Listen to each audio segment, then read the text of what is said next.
Getúlio, nós bem entendemos que governou o Brasil em um primeiro momento de 30 a 45 e de 1951 a 54, momento do suicídio. Getúlio Vargas, ele é o protagonista de um fenômeno político urbano caracterizado como populismo, que veio a desenvolver-se na América Latina. Quando eu faço a menção à perspectiva urbana, eu estou fazendo alusão direta ao Brasil. Muito embora na América Latina o populismo ele tenha alcançado massas urbanas e massas rurais. No Brasil, inclusive, chegou a dialogar com o campo e a cidade.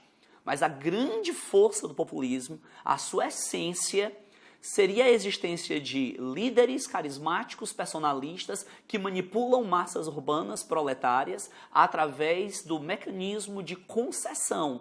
E essas concessões atendem os interesses das estruturas de produção, as lideranças burguesas em questão. O referido gabarito seria a letra C, que envolve o protagonista Vargas enquanto líder, gestor e pai do populismo no Brasil. E o populismo enquanto fenômeno político de manipulação e controle de massas em uma América Latina que vivencia uma revolução industrial tardia. Naturalmente entendemos que o conceito de Guerra Fria envolve uma perspectiva de bipolarização. Os Estados Unidos, na liderança do eixo capitalista, a União Soviética, liderando o eixo socialista.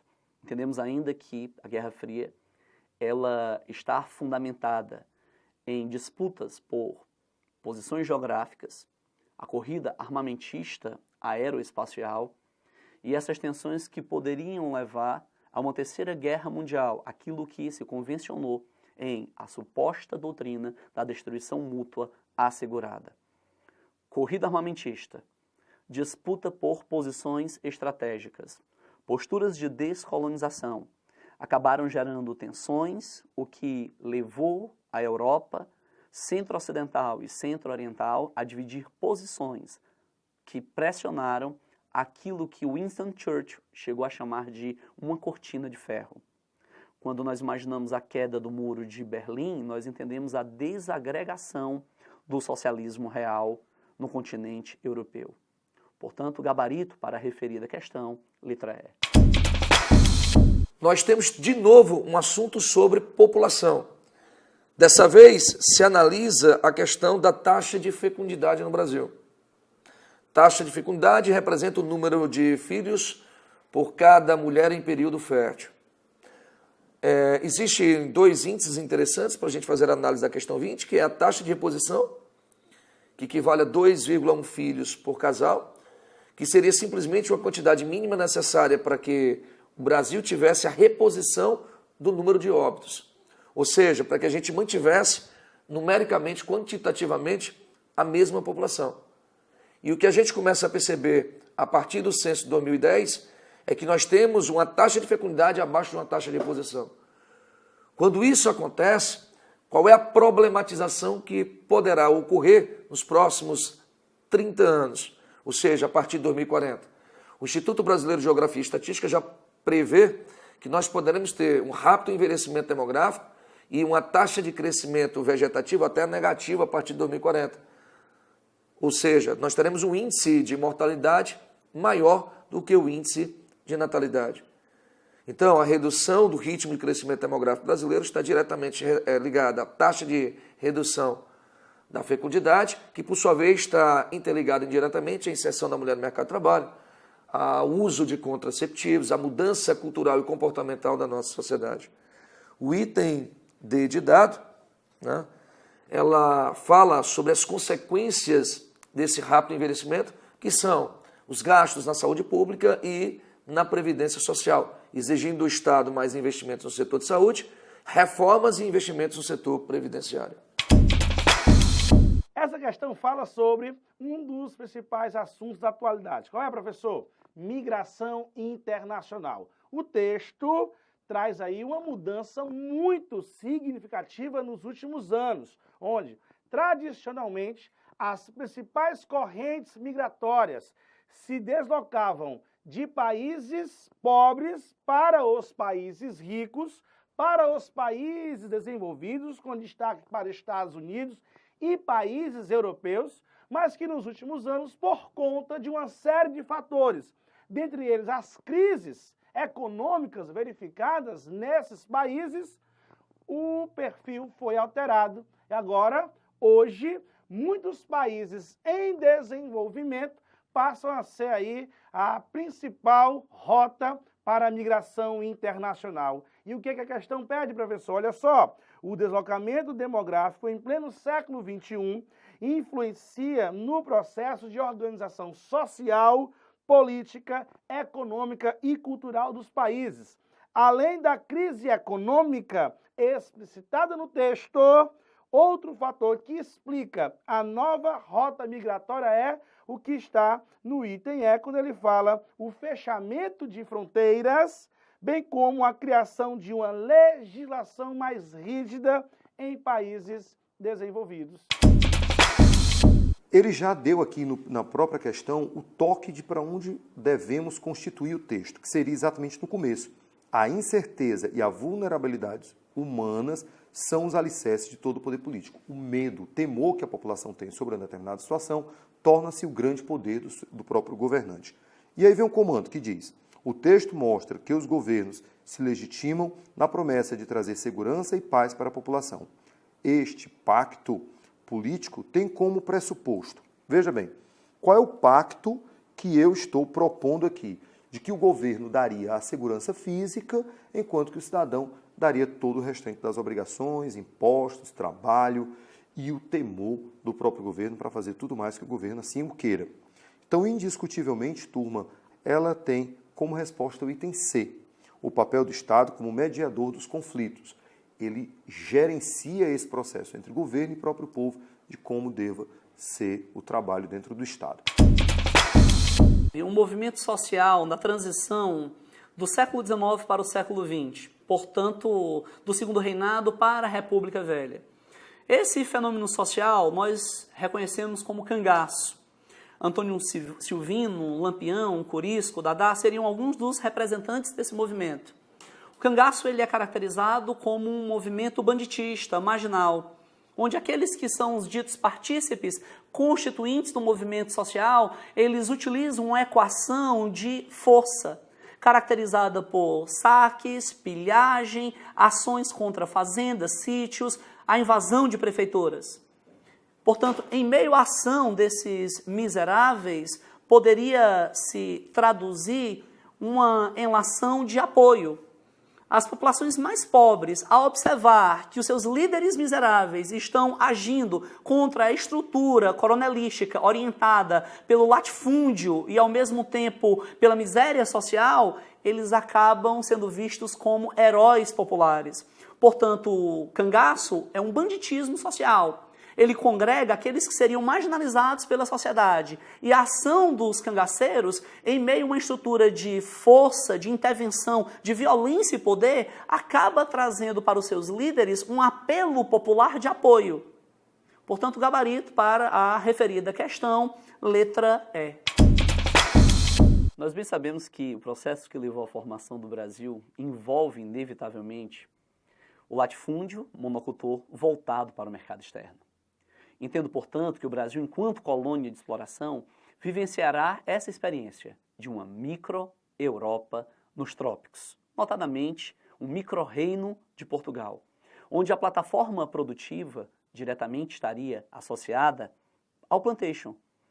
E o produto que envolveu lucros significativos para a metrópole portuguesa, certamente o açúcar. Nós muito bem entendemos que a economia açucareira ela perpassou por séculos, do século XVI ao século XIX, alcançando significativa modernização no século XX.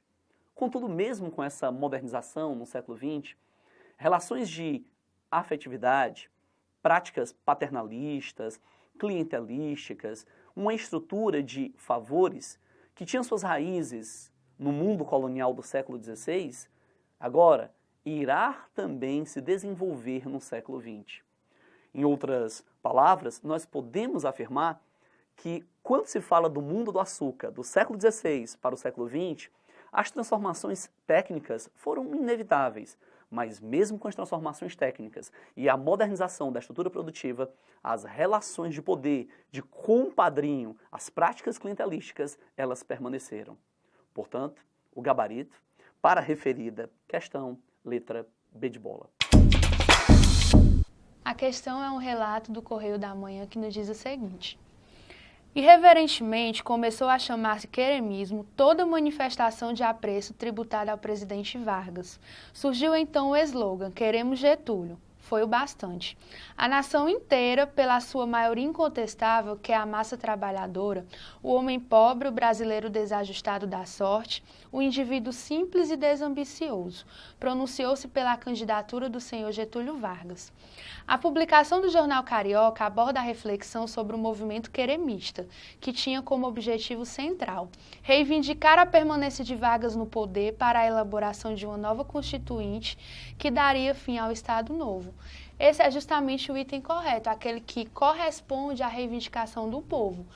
Portanto, o item correto é o item D. Essa questão que a gente vai trabalhar agora, ela versa sobre a luta do homem no campo, questão sobre reforma agrária. O que vem a ser a reforma agrária e o que prima a Constituição de 1988? Então o texto ele vai elucidar exatamente esse primeiro ponto para a gente. Vamos lá. E com o ímpeto combativo de nossos lutadores e sindicalistas, nos empenhamos também na construção da nova Constituinte, aprovada em 88, quando conquistamos, entre outras vitórias, os artigos 184 e 186, que garantem a desapropriação de terras que não cumpram sua função social. A grande função social é produzir, gente. Em 1850, a Lei de Terras já falava sobre isso. As terras que não forem produtivas, que não estejam cumprindo, portanto, uma função social, elas devem ser devolvidas ao Estado. A ideia da terra devoluta. E aqui o que o Estado vai fazer com essa terra? Vai entregar essas terras a quem bem trabalhar essa terra e faça, com isso, cumprir a função social que é produzir.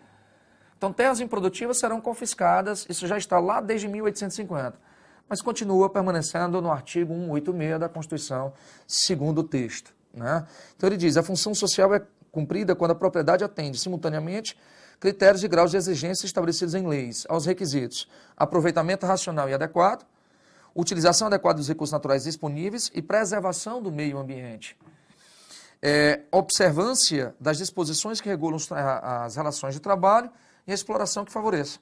É interessante dizer que o aproveitamento racional é quando a gente faz a exploração da propriedade sem comprometer exatamente o equilíbrio do ecossistema. Daí o uso ser racional. Então se prima por um conservacionismo.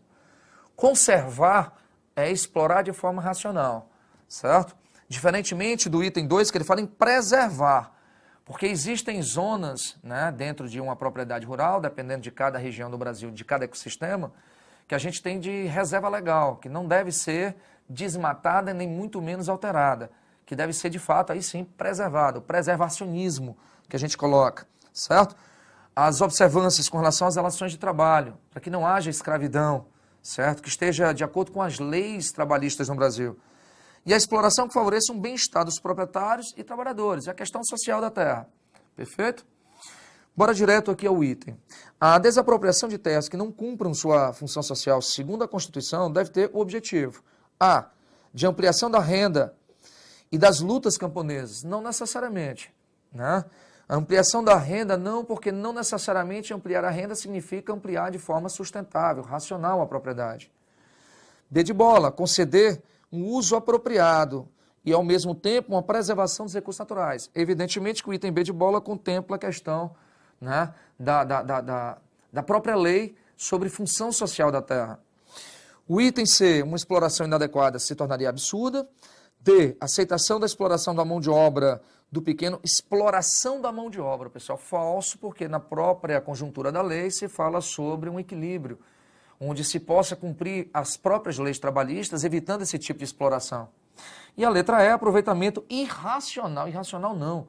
A racionalidade, o conservacionismo e o preservacionismo das reservas legais. Portanto, a gabarito da questão é B de bola. Essa questão traz um texto relativo ao governo constitucional de Getúlio Vargas. Vamos dar uma olhadinha? Em maio de 1937, a Ação Integralista Brasileira lançou Plínio Salgado como candidato à eleição presidencial prevista para janeiro do ano seguinte. A eleição, contudo, acabaria não se realizando, em virtude do golpe do Estado Novo, em 10 de novembro de 1937. Plínio Salgado esteve o tempo todo a par das articulações golpistas e lhes deu apoio. O próprio pretexto utilizado por Vargas para golpear a democracia, o Plano Cohen, apresentado como um plano comunista para tomar o poder, não passava de um documento forjado de autoria do então capitão Olímpio Mourão Filho, destacado dirigente integralista. Para a surpresa dos integralistas, porém, em dezembro de 1937, Vargas decretou o fechamento da Ação Integralista Brasileira, juntamente com todas as demais organizações partidárias do país. Quando a gente conversa sobre o golpe do Estado Novo, você tem que perceber uma coisa. A Constituição de 1934, ela determinava liberdade de pensamento. As liberdades individuais, liberdade de associação, liberdade de pensamento. Nessa época surgiram dois grupos, os integralistas e os aliancistas. Os integralistas de caráter nazifascista e os aliancistas de caráter socialista, de caráter comunista. Assim, como havia liberdade de pensamento e de manifestação, havia várias passeatas em todo o Brasil pelos dois grupos. E quando esses grupos acabavam se encontrando, havia um choque, o confronto físico entre esses grupos, gerando um caos social. Dessa forma, se abriu um precedente para que Getúlio Vargas, em nome da ordem, estabelecesse a ditadura. A justificativa? O Plano Cohen. Um plano apresentado no qual seria estabelecido um golpe dos comunistas para derrubar o governo democrático e estabelecer uma ditadura comunista no Brasil. Com o respaldo da sociedade, com o respaldo principalmente dos grupos mais conservadores, Getúlio Vargas, então, fecha o Congresso Nacional, fecha todos os grupos políticos, extingue os partidos políticos e estabelece um governo ditatorial, que vai de 1937 a 1945. Veja que o Estado Novo ele vai se fundamentar numa repressão, uma perseguição aos inimigos do Estado, há um desenvolvimento econômico através da política nacionalista de Vargas e uma baita propaganda. Através do DIP, o Departamento de Imprensa e Propaganda, o Estado controlava os meios de comunicação. Dessa forma, vamos dar uma olhadinha nos itens? A letra E vai dizer: manter Getúlio Vargas no poder. Ou seja, o golpe do Estado Novo acabou, então, mantendo Getúlio Vargas no poder, impedindo as eleições que iriam acontecer em 1938 e estabelecendo um regime de 8 anos de ditadura. Dessa forma, então, a letra correta é a letra E. Essa questão traz um texto a respeito do processo abolicionista no Brasil.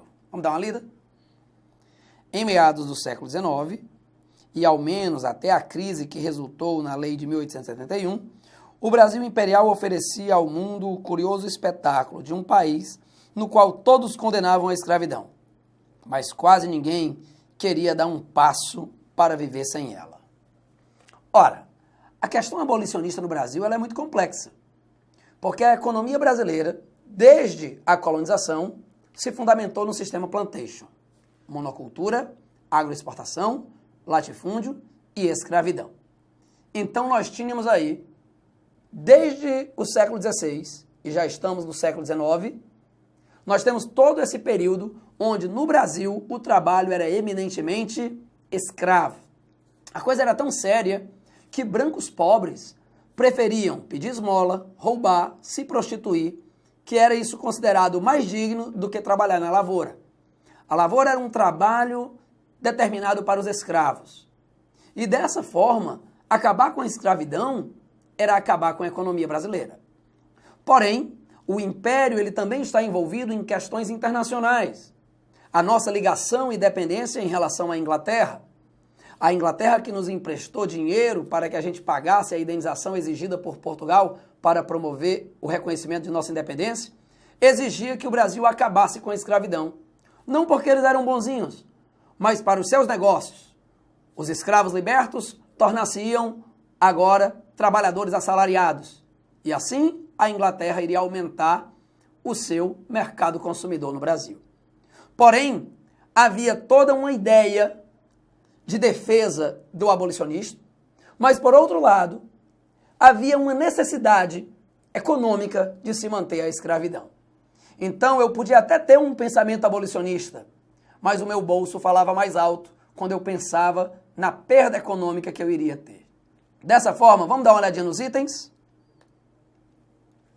Quando você observa a letra D, olha aí que legal, controversa, pois a condenação moral direcionada a essa prática social não era suficiente para extingui-la.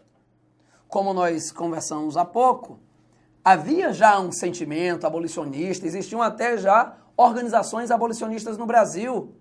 Havia toda uma pressão internacional, já existiam até leis condenando a escravidão, como é o caso da Lei Eusébio de Queiroz, em 1850. Mas somente a partir de 1871, com a Lei Rio Branco, é que isso se efetivou, garantindo aí a liberdade para os escravos recém-nascidos. É a famosa Lei do Ventre Livre. Posteriormente, teremos a Lei dos Sexagenários, que é a Lei Saraiva-Cotegipe, e, por fim, a Lei Áurea, que vai extinguir a escravidão no Brasil. Porém, durante muito tempo, havia esse impasse entre libertar os escravos e, assim, salvar a minha consciência, ou manter a escravidão e salvar o meu bolso. Letra correta, então, é a letra D. Então ela traz um texto do Favelização no Brasil que diz o seguinte, olha só, de acordo com os dados do último censo demográfico, o Brasil apresenta 6.329 favelas em todo o país, sendo que 6% da população vive em moradias irregulares, processo comum nos grandes centros, maiores capitais como São Paulo, Rio de Janeiro, Belém, Salvador, Recife e São Luís. Merece destaque a favela da Rocinha, posto que é a maior favela do Brasil, situada na zona sul do Rio de Janeiro, com aproximadamente 70 mil habitantes. Nós sabemos que esse processo é uma consequência da urbanização que ocorreu de maneira rápida, recente e desordenada, que começa na primeira metade do século XX e se intensifica bastante na segunda metade deste século. Então, é possível verificar o crescimento do número de favelas em alguns centros urbanos do Brasil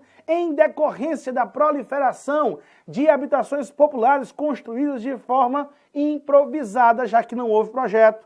Eventualmente, esse processo está associado a quê? Olha só, pessoal, o que nos diz o item A. A transferência da população desapropriada de moradias legalizadas para conjuntos urbanos irregulares. Então, questão 25, item A. Essa questão, ela retrata a Era Vargas, mais especificamente o período do Estado Novo. Vamos dar uma lida no texto? O DIP, Departamento de Imprensa e Propaganda, promoveu concursos de monografias, garantindo as obras premiadas nitidamente de caráter apologético, publicação e divulgação por todo o país. O DIP patrocinou também concursos de música popular e foi em um deles que a Aquarela do Brasil, de autoria de Ari Barroso, recebeu o primeiro lugar. Além disso, cabia ao DIP distribuir a fotografia oficial do presidente Vargas, não só nas repartições públicas, mas também em colégios, clubes, estações ferroviárias, casas comerciais, etc. O Departamento de Imprensa e Propaganda DIP tinha importância fundamental para a consolidação do Estado Novo, pois quando conversamos sobre um processo ditatorial, ele é muito parecido. Não importa se estamos falando da ditadura de Getúlio Vargas, de Stalin, de Hitler, seja qual for. A ditadura ela é fundamentada num tripé: repressão política, desenvolvimento econômico e controle dos meios de comunicação, promovendo uma propaganda. Assim, quando nós observamos o Estado Novo, o período que vai de 1937 a 1945, estabelecido por Getúlio Vargas, ele trouxe todos esses aspectos. Do ponto de vista político, nós tínhamos uma repressão. Fecharam-se todos os partidos políticos. Acabou a liberdade de pensamento e de organização. Do ponto de vista econômico, nós tivemos um grande desenvolvimento graças a uma política nacionalista. O nacionalismo econômico permitiu o desenvolvimento da indústria nacional, principalmente com a criação de uma indústria de base, fundamentada no capital emprestado dos Estados Unidos e da Alemanha, mas com o controle da nação através do governo. E, por fim, uma propaganda para poder se buscar afinar os meios de comunicação em defesa dos interesses do Estado ditatorial. Foi assim que surgiu o DIP, o Departamento de Imprensa e Propaganda. O DIP tinha como objetivo garantir o controle dos meios de comunicação. E dessa forma, tanto se estabelecia uma propaganda favorável ao governo, como se impedia que fossem publicados artigos em jornais e revistas contrários ao governo de Getúlio Vargas. Então, dessa forma, quando nós observamos os itens, dê uma olhadinha aí, o que vai dizer a letra C, controlava os meios de comunicação em benefício do Estado. Como eu disse, a ditadura se baseia numa repressão, desenvolvimento econômico e controle dos meios de comunicação e propaganda. E foi assim que o DIP, o Departamento de Imprensa e Propaganda, foi estabelecido, com o objetivo de garantir o controle dos meios de comunicação e promover uma propaganda favorável ao Estado. Dessa forma, a letra correta é a letra. Nobres vestibulandos, a questão traz um texto que vai ser o reflexo de uma grande realidade existente no Centro-Oeste e também na região norte do Brasil.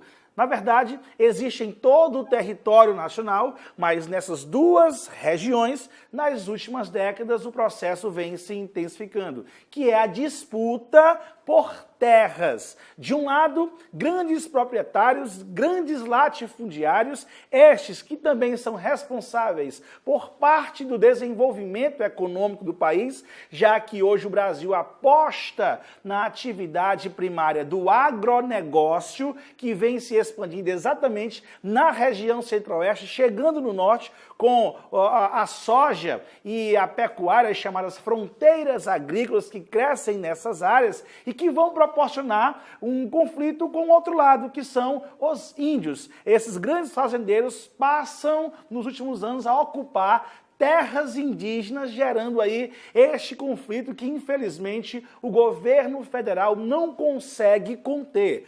Portanto, nós vamos marcar o item A, que fala a expansão da fronteira agrícola para o interior do Brasil, que é uma das grandes causas deste conflito, tá bom? Essa questão ela faz uma abordagem sobre uma construção de sociedade. Hoje se discute muito o que o enunciado dessa questão está traçando. O software livre representa a vanguarda da informática, com seu código aberto e de uso coletivo. Estimula a produção e a troca de conhecimento em todas as camadas da sociedade. Orienta-se para a liberdade do conhecimento e para o atendimento de necessidades específicas das comunidades, além de favorecer a inclusão digital.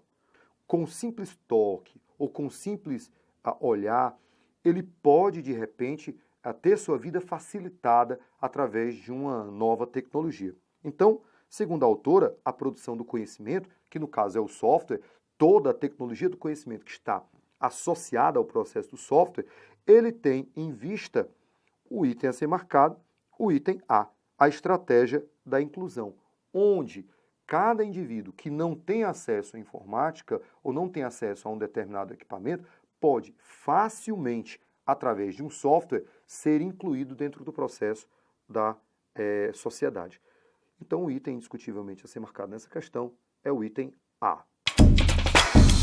Galera, essa questão fala aí sobre pirâmide etária, um assunto muito interessante, um gráfico que vai demonstrar a distribuição da população por sexo e por idade. Perceba na sua tela que nós temos duas pirâmides. A pirâmide de 1980, você vai ter aí elevada taxa de natalidade associada a uma baixa expectativa de vida, já que você vai ter também uma elevada taxa de mortalidade, o que caracteriza um país pobre. Era o Brasil dos anos 80. Porém, a pirâmide de 2050 terá uma base estreita, fruto da redução da taxa de natalidade, o que vai repercutir no aumento da expectativa de vida. Isso é bom porque reflete aí toda essa melhoria social de qualidade de vida, mas ao mesmo tempo gerará um grande problema econômico, principalmente impactando a população economicamente ativa do país, que vai reduzir, e também impactando a previdência social, que terá um grande rombo devido aí à redução de contribuintes e o aumento daquelas pessoas aposentadas. Com isso, o item da questão vai ser o item D. Olha só, um aumento da longevidade demográfica.